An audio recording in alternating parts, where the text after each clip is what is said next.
Previous lecture में हमने क्या जाना था, जीरो सीडी सक्सेशन, ठीक है ना। वो कहाँ पर होता है, जहाँ पर बैरन लैंड हो, ठीक है ना, बंजर भूमि वगैरह होती है, ठीक है ना, और जहाँ सूखा वगैरह पड़ा होता है, यानी बारिश कम होती है। ओके, लेकिन ठीक है ना, तो ऐसे पूरे के पूरे एरिया को बोला जाएगा जीरो सीडी सक्सेशन। लेकिन अगर कंडीशन बहुत टफ हो जाए, ठीक है ना, जैसे रेगिस्तान में बिल्कुल, जहाँ पर पानी का कोई सोर्स है ही नहीं, ठीक है ना, तो उसे ही बोलेंगे जीराग, ठीक है ना, succession.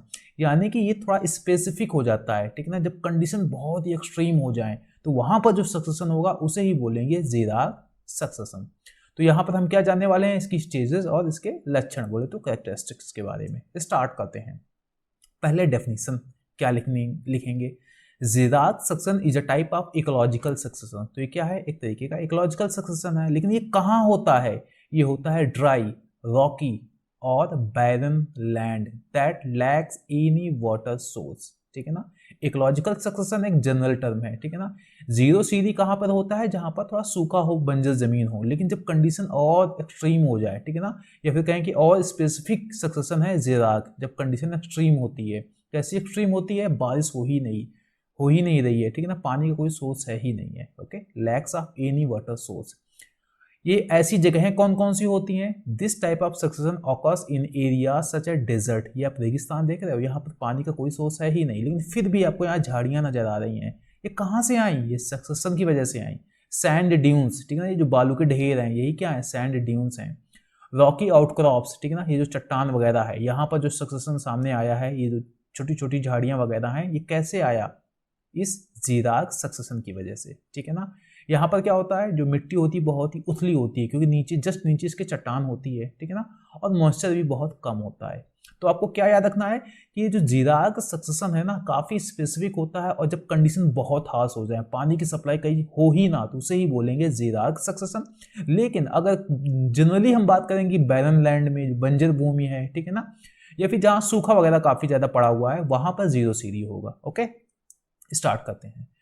So first organism to colonize the barren land are usually lichens and mosses. ये तो आपको याद करने की जरूरत है ही नहीं, यही शुरुआत ही करते हैं लाइफ की। यहाँ पर एकदम स्टार्टिंग स्टेज में एकदम हरी भरी परत सामने आएगी, ठीक है ना, वो क्या होंगे, लाइकेन एंड मॉसेस, ठीक है ना। ये क्यों सामने आता है, because these organism can grow without soil, ठीक है ना। बाकी ये जो होते हैं, झाड़ियां वगैरह होती हैं, इनको मिट्टी चाहिए, लेकिन इनको मिट्टी चाहिए ही नहीं, ठीक है ना। ये चट्टान में ही उगाते हैं, ठीक है ना, बहुत ही पतली पतली हरी हरी परत नजर आएगी, बट एयर पोल्यूशन वहां नहीं होना चाहिए, तभी ये सामने आते हैं, ठीक है ना। And are able to extract nutrients from वो and water from the air. इनकी खास बात क्या होती है, क्योंकि ये चट्टान में जब उगेंगे ना, तो वहाँ न्यूट्रिएंट्स तो होते नहीं है, ठीक है ना, क्योंकि एकदम स्ट्रॉन्ग मजबूत चट्टान होती है। तो अपने लिए न्यूट्रिएंट निकालते हैं कहाँ से, एयर से ही, ठीक है ना। पानी में हवा में नमी होती है, तो वहीं से नमी खींच लेते हैं, और वहीं से पोषक तत्व भी खींच लेते हैं, और अपनी लाइफ आगे बढ़ा देते हैं, ठीक है ना। तो सबसे पहले क्या आते हैं, लाइकेन एंड मॉसेस, इन्हें क्या बोलेंगे, पायोनियर स्पीसीज या पायोनियर स्टेज। ओके, तो ये क्या करेंगे, धीरे धीरे हजारों या सैकड़ों साल तक ग्रो होंगे, खत्म होंगे, ग्रो होंगे, खत्म होंगे।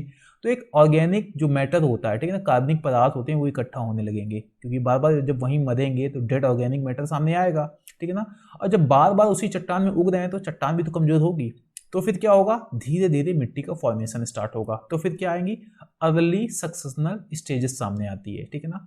As lichens and mosses grow, they begin to break down the rock surface and create a thin layer of soil, ठीक है ना। ये बार बार जब यहाँ उगेंगे तो क्या होंगे, ये चट्टान को कमजोर करेंगे, ठीक है, उसको तोड़ना स्टार्ट करेंगे, ठीक है, और मिट्टी की एक पतली परत सामने आएगी। तो वहां पर कुछ ऐसे पौधे उगने लगेंगे जिनको कम मिट्टी की जरूरत थी। अब बड़े पेड़ तो आ नहीं सकते हैं, ठीक है ना, तो जो झाड़ियां वगैरह होती हैं, ठीक है ना, वो उगने लगेंगी।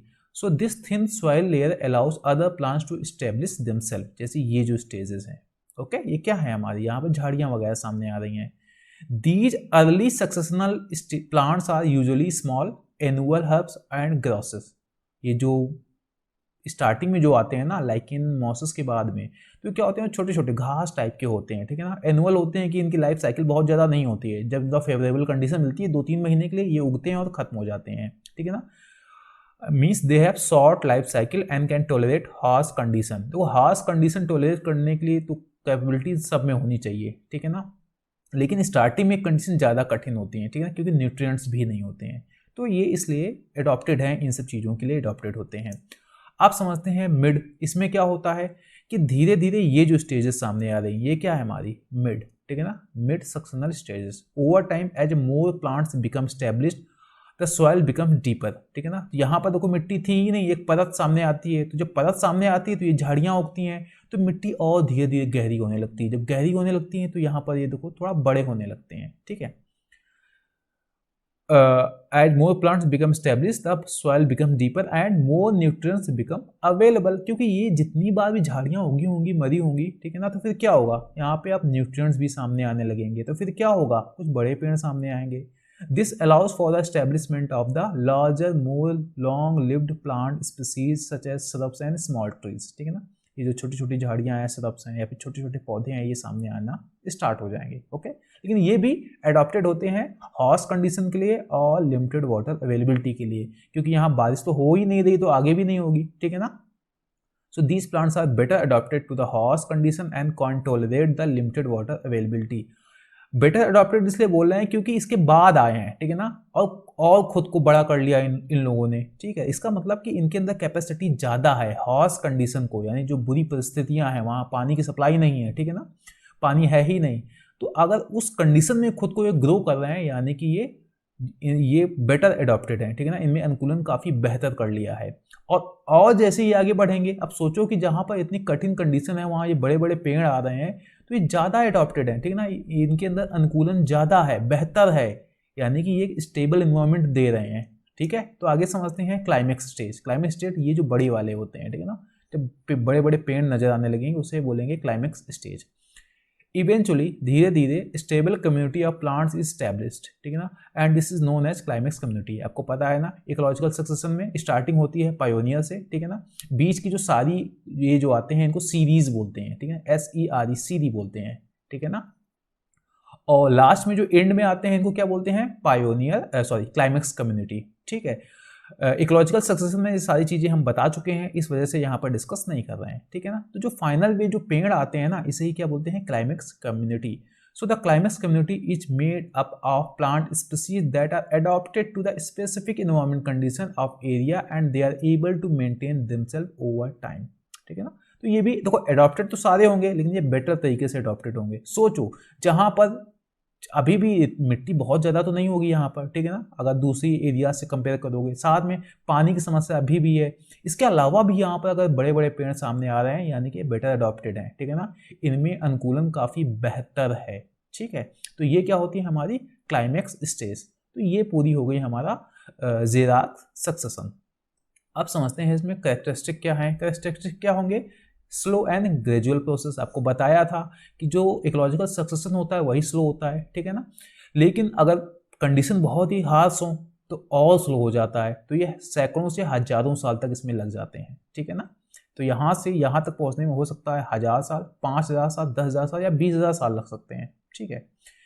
It is driven by the interaction between plant soil and climate, ठीक है ना। अब कितना समय लगेगा ये डिपेंड करेगा वहाँ किस तरीके के प्लांट सामने आ रहे हैं, प्लांट किस तरीके के सामने आ रहे हैं, ये कैसे कंफर्म होगा कि किस तरीके से मिट्टी से जो वहाँ पर जो मिट्टी का जो फॉर्मेशन हो रहा है वो किस तरीके से सामने आ रहा है, ठीक है ना, और क्लाइमेट किस तरीके से बदल रहा है, ठीक है। तो इन सब चीज़ों से क्या होता है, डिसाइड होता है कि कितने समय में होगा, and can be influenced by the disturbance such as fire, landslide and human activities. अब जब यहाँ से यहाँ तक पहुँचेंगे तो मान लो 10,000 साल लग गए, तो यहाँ पर बार बार आग भी लगेगी, लैंडस्लाइड वगैरह होंगे, इंसान आएंगे वो भी अपना कुछ करेंगे, ठीक है ना, तो उससे भी यहाँ पर फर्क पड़ता है कि ये जल्दी होने वाला है या तेज होने वाला है, ठीक है। तो ये क्या हो गया हमारा ज़ेराक सक्सेशन। उम्मीद है कि आपको समझ में आ गया होगा। दोनों मैंने समझा दिए हैं। जीरो सीरी थोड़ा जनरल होता है, ठीक है ना, यानी कि जब बंजर बैरन लैंड हो, ठीक है ना, एरिड इन्वायरमेंट हो, लेकिन ज़ेराक सक्सेशन काफ़ी एक्सट्रीम कंडीशन में होता है, जैसे रेगिस्तान वगैरह में जो सक्सेशन होता है उसे ही बोलेंगे ज़ेराक सक्सेशन। जो सैंड ड्यून्स होते हैं, ठीक है ना, जो बालू के टिब्बे होते हैं, ढेर होते हैं, वहाँ पर जब धीरे धीरे झाड़ियाँ उगने लगेंगी तो उसको ही बोलेंगे ज़ेराक सक्सेशन, ओके।